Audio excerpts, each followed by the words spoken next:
There's a reason every generation remembers its icons a little too vividly.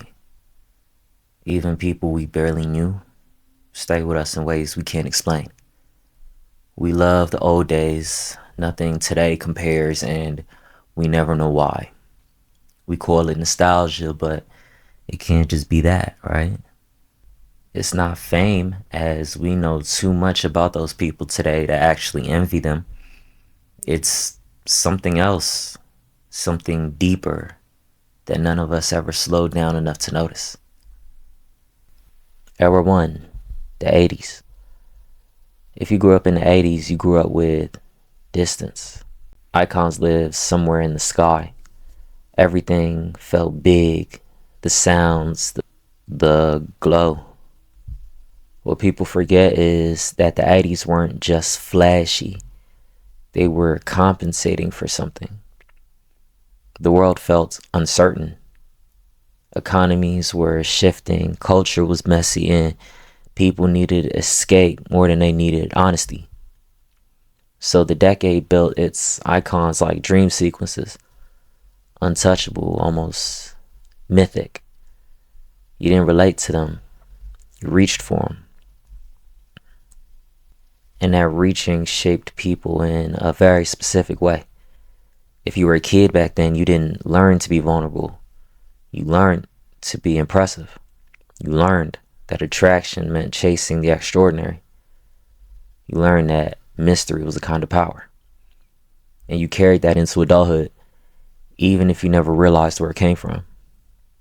Even attraction back then had its distance to it. People wanted what felt unreachable because their icons taught them that mystery was a form of magnetism. Era 2, the 90s. Then the world shifted again.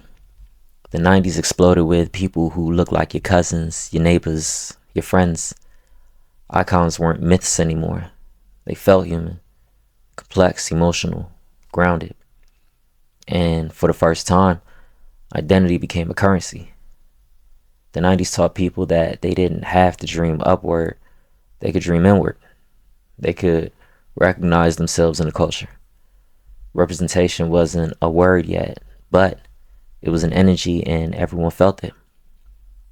There was a fullness in the way icons moved back then. They weren't trying to be perfect, they were trying to be real. That realism changed the psychology of an entire generation. People learned attraction through resonance as opposed to distance. You weren't drawn to someone because they were out of reach, you were drawn to them because they echoed something inside you. And without even realizing it, the 90s made people feel like they belonged to something larger than their own lives. Because of media, they were the most sought after, but not many ways to reach them. That's why the nostalgia for that era feels like missing home, not missing entertainment. In the 90s, attraction shifted from admiring someone's fly to recognizing yourself in someone's story.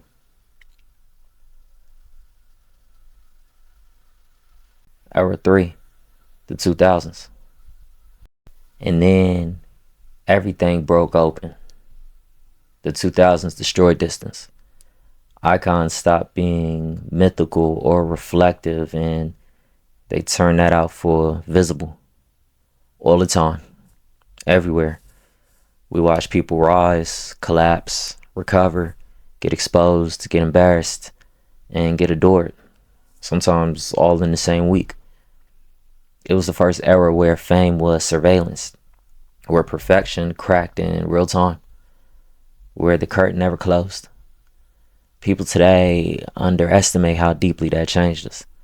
Because when you see everything, the good, the private moments that should never be leaked, you learn a different kind of attraction, where closeness becomes normal and access becomes expected.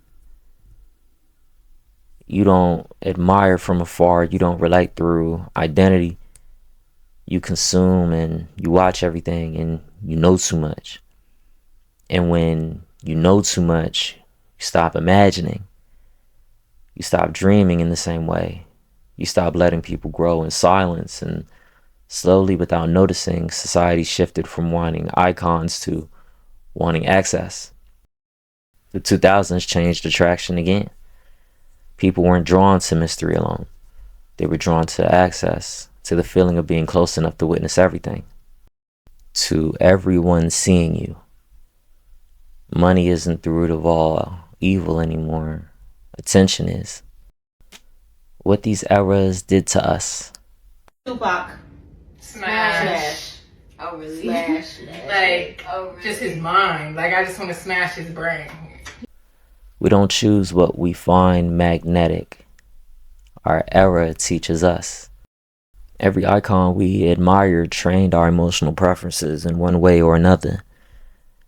The eras weren't just different vibes, they trained us. They shaped our emotional instincts.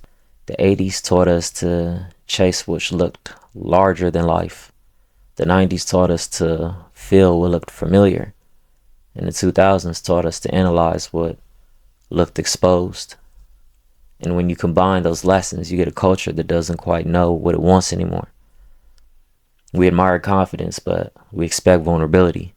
We crave mystery, but we demand transparency. We want authenticity, but we also want performance. We want icons, but we also want access to that private world. That contradiction didn't appear out of nowhere. It's the collision of 3 decades of conditioning. And the deeper part about it is we didn't just admire people in these eras, we modeled ourselves after them.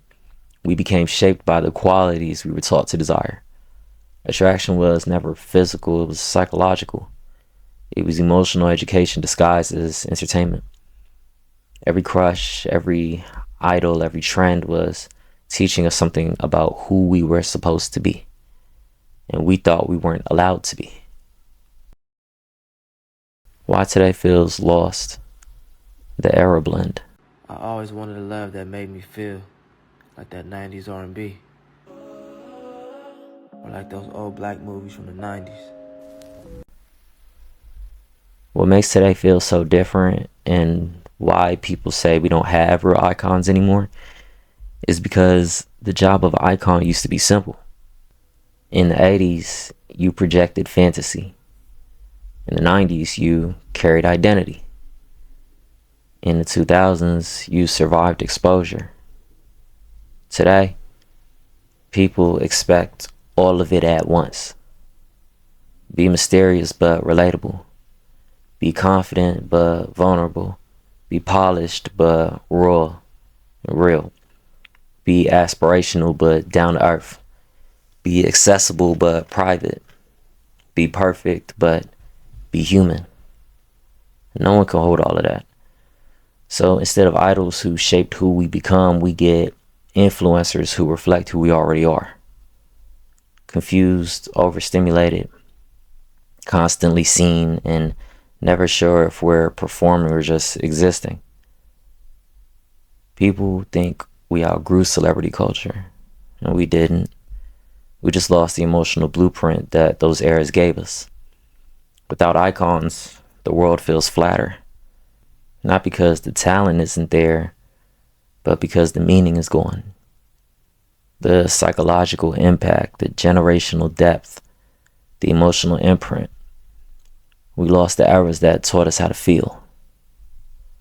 So when people say dating feels different today or connection feels harder, it's because attraction itself is shaped differently in each era. And now, all 3 eras collide at once. We don't know who we want to be, so we grab from them all. So when people say the 80s were magical, the 90s were golden, or the 2000s were wild, they're not talking about nostalgia. They're talking about who they became in those years. Who the culture allowed them to be, who the icons helped them understand. Maybe that's why the world today feels unsettled. We don't just miss the eras, we miss the guidance, the identity, that feeling of knowing where you fit. And maybe that's the real reason why we look back.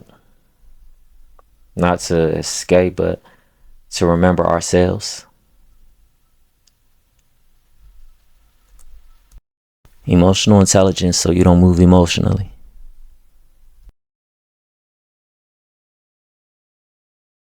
Sweet little ditty, I don't mean to hurt you, baby. Oh.